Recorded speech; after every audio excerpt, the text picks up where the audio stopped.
তোরে কে আমার থেকে জুদা করেছে? আমার তো ছেলে নাই, মেয়ে নাই, আমি বড় আদর করে তোদেরকে সৃষ্টি করলাম, আমাকে আব্বা বলে ডাকার কেউ নাই, আমাকে স্বামী বলে সম্বোধন করার কেউ নাই, আমি আল্লাহ বানাইছি তোদের মানুষ। তোর এই পবিত্র জবানটা নাড়াইয়া মাঝে মাঝে যদি একবার আল্লাহ বলে ডাক দাও, আমি আল্লাহর কুদরতি অন্তরটা ঠান্ডা হয়ে যাবে।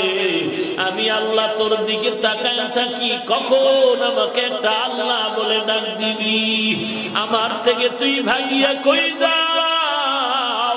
ওরে তুই যাবি কই? জমিনও আমি আল্লাহর, আসমানও আমি আল্লাহর, সাগরের পানি আমি আল্লাহর, গাছ আমি আল্লাহর, মাছ আমি আল্লাহর। আমি আল্লাহর জমিন থেকে তুই ভেঙে যেতে পারবি?